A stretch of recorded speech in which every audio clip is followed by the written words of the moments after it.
Kerwin Gaines here, host of The Agenda. Thank you so much again for tuning in. The summer is taking off. We've promised you that this season will be like none other, and we are living up to the promise.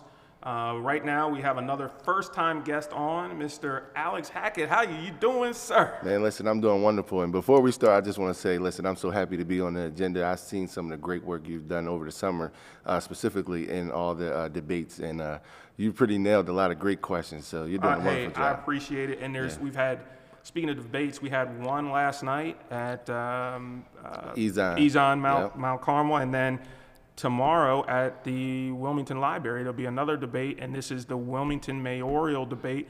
That's 2 in 1 week. Yeah. And let me tell you something before we go down this road. What I am impressed about with these debates, and you've been at all of them. Yes, I have. Is two things. One, the turnout. People are coming. I've been to debates where there's like 15 people in the audience, and it gets a little awkward. But now, I mean, it's a sizable crowd. They're participating. Some of the questions that they're asking from the cards that they're sending up that they want me to ask are some of the most poignant questions directly related to what's going on in their communities. Some constituents take the cards. Some constituents don't. Right. The ones that take the cards, I think, are the ones that care the most about what's going on in the community and what's going on and how it affects them. So thank you so much for noticing. Oh, no, listen, I appreciate the work you do. Thank you. Well, tonight it's about you, right? You're running for one of the at-large seats. Yes, sir. Wilmington City Council. I know you, but I can't assume that everyone knows you. So I want you to take a little bit of time here and tell the viewers that may not know you who you are. Yep. So I'm Alexander Hackett, born and raised right here in Wilmington, Delaware. Went to public school here, PS, Shoe Medill, Stubbs. Then ended up going to Delcastle Voltech, so I have a carpentry background. I would go to the Delaware State University and major in business administration. After graduating from there, I would go into PNC Bank, and I just knew right then and there that wasn't something that I wanted to get into. I didn't have the feel. No, I wanted to get back into education. So I worked at Coomba Academy Charter School as a finance teacher and a lower school assistant dean. Right there, I got an opportunity to actually see the full circle moment for me. My mom was an educator for 15 years, so it was just a beautiful moment. But as being there for a year, I get a tap on the shoulder. People in the community say, hey, listen, I think you should get involved in politics. And I was like, I have no clue what this is. So in 2020, I ran a short race, came up short. But then I ended up walking right into Senior Senator Tom Carper's office, and I was his driver for a year. So I drove the Silver Bullet. Some of y'all have seen the minivan that had over 700,000 miles on it, but drove better than some new cars today. And then from his blessing, I get promoted to the Economic Development Administration, and I became a confidential advisor. So this was important for me and my growth because Biden gave our agency $4.6 billion, and we traveled all over the United States of America. We had some notable grants like Build Back Better Regional Challenge, Good Job Challenge. So we created jobs all over America and also fixed infrastructure. So I was a part of that, which was totally amazing. And now I'm back. You know, I didn't learn some good things, how states build coalitions, how they work together. And I feel like it's time for me to take that knowledge I have and bring it back to my community. I love the coalition part. Yeah. I love the fact that you know how to make it happen. Being in the government sector for 25 years now, I know how hard it is to make things happen, right? So Wilmington City Council is no easy feat. Yeah. There's a lot going on there. How do you think that you're going to work with other council people to propel the city forward? Well, I think for me is I built that relationship in the last 4 to 5 years. Even Councilwoman Fields, you know, I grew up, her mom was at the William Hicks Anderson Community Center my whole life. So, you know, some of those bonds are already there in those relationships. I think when you look at city council, sometimes there's just so many individual parts. I'm bringing the family, you know, aspect together. Everybody has donated. You know, I have a toy drive every year. So Councilwoman McCoy, Harley, Spadola, Darby, even President Congo have all donated. So I've had those relationships where we're trying to tackle causes when I'm not even on council. So I think it'll be those same thing once I get on council. So yeah. I mean, we talked a little bit off air currently about what you're doing in the community as far as getting kids back to school, not back to school, but as a parent, I know the cost of what it takes to buy things for back to school. I mean, we did it this weekend. It's a lot. It's a lot. But some of your nonprofit that you're doing now is to help curb those costs. Yeah. So, once I had lost in 2020, I said the work don't stop now. I wanted to figure out a way where I can also help my community and bring resources. So I had created a nonprofit called Community Cares of Delaware. And from the beginning, I was like, I just want to do a toy drive. So we did it right outside William Hicks Anderson Community Center. And then I had the opportunity to now, we're at the field house every Saturday before Christmas, serving almost 5,000 families. So we went from 25 families to 5,000 within a year. And then now we also do a back-to-school book bag drive, which I partner with Crayons to Cradle, which is a Philadelphia organization. And they gave me 2,000 book bags this year. And wow. 2,000. So I've been able to deploy some of that into so many different organizations like the MSK Community Center. William Hicks Anderson is getting some. And then some other small nonprofits are also, I donated book bags to them as well, and even churches. But I've partnered with United Way, so on this Saturday, the 17th, we have our annual back-to-school book bag drive at the Wilmington Library. So we're looking forward to a great turnout, and that's what I'm here for. I mean, I think when I look at City Council, I look and I see there's a guy that could be on there or a woman that can be based on constituent service, the resources. Right. Like who's getting their hands dirty? It's going to be me. I tell people every day when I wake up, there will be nobody that work as hard as me, and that's just how it's going to be. Well, you've heard it here, ladies and gentlemen. One of the items that's listed on your website, and we've talked a little bit about this too, which is huge, is criminal justice reform, right? So when I think of criminal justice reform, I think of, just for me, I want to ensure that law enforcement officers are treating the community with respect and accountability. So when they do make a mistake, they are accountable for those actions and not covered under the blue shield. What are your ideas of criminal justice reform? Well, just to touch on that, I think it was a great idea for them to have body cameras for all the officers in the city of Wilmington. I grew up with some of the officers that's today, like the officers' rights in Denison and over in the West Side area, and they have a way better relationship when it comes to having incidents that happen. Like when they come, the community is welcome and open. And so, one of my biggest things is when we're talking about the training or even the recruitment, we got to figure out how we can get more people from our community to be police officers and take that stereotypical negative thing that you don't need to be a police officer in your community. That should be far gone. We need people that's in our community to be police officers because they have a way better experience when it's time for a 911 call or experience.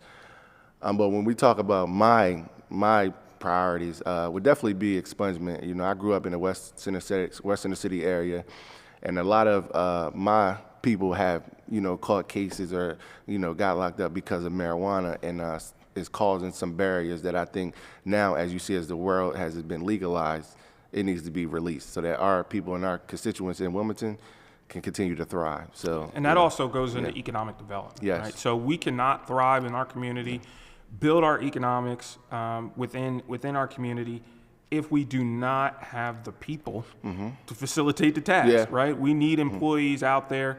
We need local employees, and it's hard for them to do if they have these criminal records of nonviolent drug offenses from years and whatever that is causing them to fall out of the employment process. So understanding what you're saying, that goes hand in hand with economic development. And we had this whole situation about, we have vacancies in the city of Wilmington.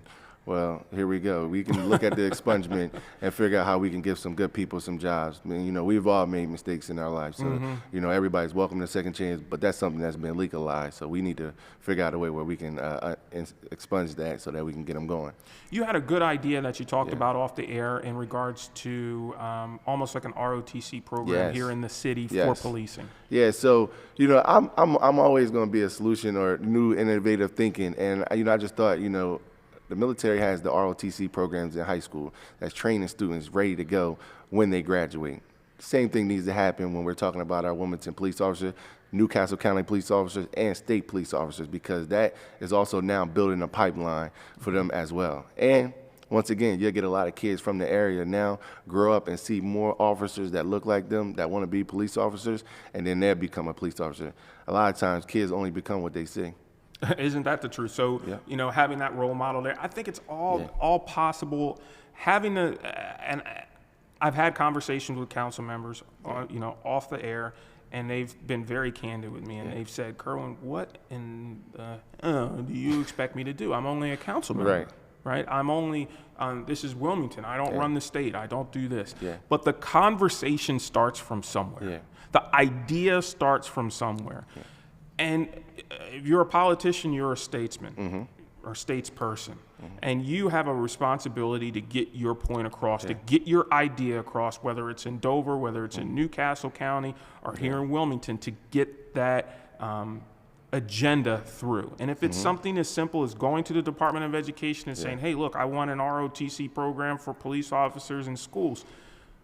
Hey, maybe let's do it. But it depends on I would say the horsepower of the candidate and whether or not they can get that point across. So hopefully, prayerfully, you will be. I think that you're in a very tight race here.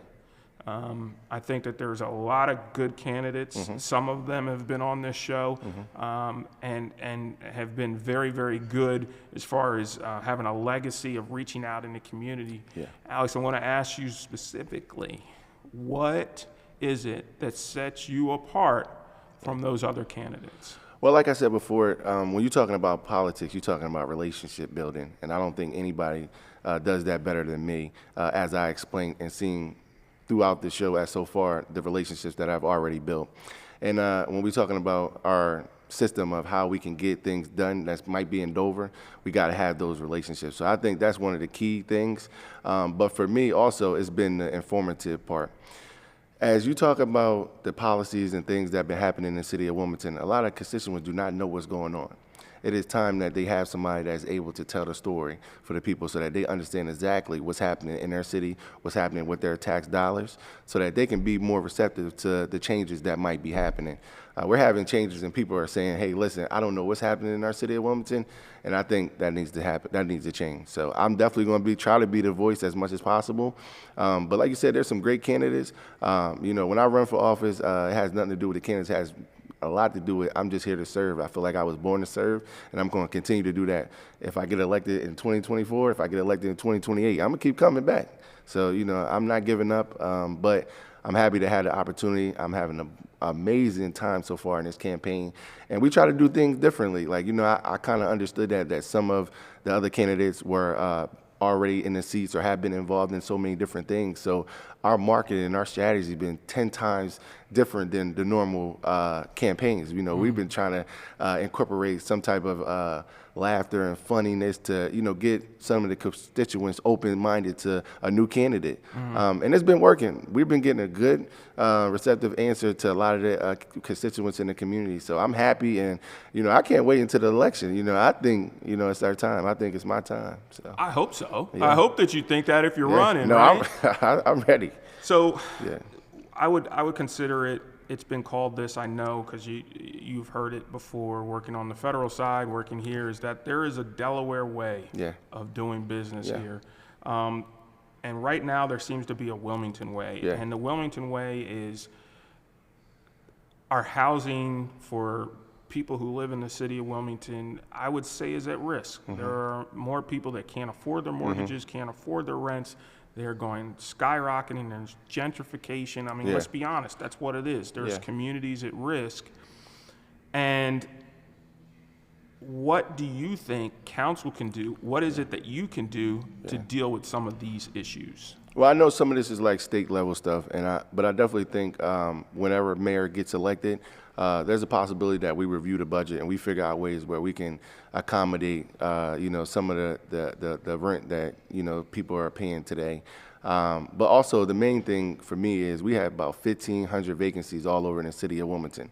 So trying to find people in our constituent market that's looking to become developers for rental properties so that we can keep them at affordable rent as well, because that's what we're missing out on. We're missing out on a lot of affordable rent, but we have a lot of people that's coming in our city and that's developing and leaving properties vacant. And we need to change that immediately, because I can literally walk down Franklin Street or Jackson and see almost 7 or 8 vacant buildings next to each other, and we need to get that on the wraps. I know they're doing a great job over in East Side. I went over to Bennett Street and seen a lot of people that in the community rebuild it up, and that's what it's all about.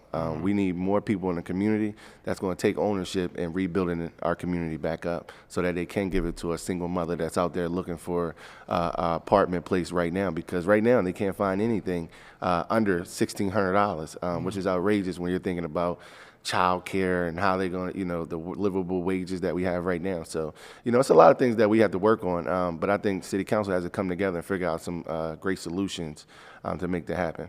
Well, some of that I think is going to be driven by small business. Yeah. Right. It isn't going to. We let's be honest. The days of the large businesses here in Wilmington, there are some, but they're just not here like they used to be. Yeah. I mean, we're made up of small businesses that provide for our city. Yeah. And giving them an opportunity, I think, to be successful. Yeah. Right. Giving them an opportunity to really step up. And the city has done some work in regards to this. I think there could be more. Your thoughts? Definitely can be thoughts. So, I'm a small business owner myself. I own a staffing company, in education. And, I pretty much take 200 people in our community pretty much every year and give them jobs to go in and educate our kids. So, it's definitely needed that we have that ability to be able to create jobs for our people in our community. What I think needs to happen, though, I think City of Wilmington needs to have more career fairs. And when you have those career fairs, making sure that you're partnering with the right companies that's ready to hire on the spot. You look at HBCU Week and what they do for the kids and making sure that they get education. Del State is giving tuition right on the spot. How do you do that for jobs? So people can walk into a career fair and leave with a job and know that that feeling is more than anything. So that's what, we also need to connect with. And there's a lot of small businesses today that need employment. So how do we find them? So making sure that we create a resource hub that people also are aware of. I think we have a lot of things, a lot of resources out there today that our constituents is not aware of. And sometimes people say, hey, well, they got to find it themselves. When I believe it, no, I feel like we need to go find it or put it in their face so that they can see it, because they're dealing with everyday life stuff that's in Wilmington today. So and possibly come up with things like incubators or other items, that can help drive business. Yes, yep. And we also, as a community, though, I tell people all the time, if you're in the city of Wilmington, please make sure you stay in the city of Wilmington on Friday, Saturday, and Sunday. Absolutely. There's a lot of businesses today. I go to Oath 84 Thursday through Friday just to make sure that, I'm supporting. But also there's some businesses today in Wilmington that I'm not just supporting just to support them. Their quality and their service meets that as well. So, we have a lot to offer in Wilmington. We're growing. And I think our city of Wilmington constituents need to come outside and enjoy what's being built. So I don't want you to leave without talking about some of the events that you have coming up and how you're going to be able to outreach to folks. Yeah. So for me, we have so many events coming up. As a candidate, we have our campaign fundraiser that's set August 20th at the Chancery Market from 6 p.m. to 8 p.m. I'm telling everybody, we call it a fundraiser, but for me, honestly, it's really just to have everybody in the community come out. If you didn't meet me, please come meet me, talk. If you have any questions, I say everybody, if you want to know why you should vote for me, please come visit so that I can tell you why. And then also on August 31st, we'll be having the first back to school community free giveaway right out in front of the CEB building, which will be exciting from 12 to 3. We have free items, and I can't say too much, but we'll be giving away free sneakers, Jordans, LeBrons, Nikes. Now you will have attendance. Yes. Just about those things you guaranteed. And we also do have a lot of different products like iPad cases. We have the TI-84 calculator, so if some college students, hopefully they come so that we can be able to give it to them. So we're going to be giving away a lot of stuff on that day, and I hope to see people. And then on September 7th, the Saturday before election, we're having Yoga with Alex again. We just had it last week. Wait a minute. Yes. Time out. Yes. Time out. You're having, this is an agenda first. Yes. So you're having yoga with Alex. Yes. So this was not about any campaign event. We don't talk about nothing election.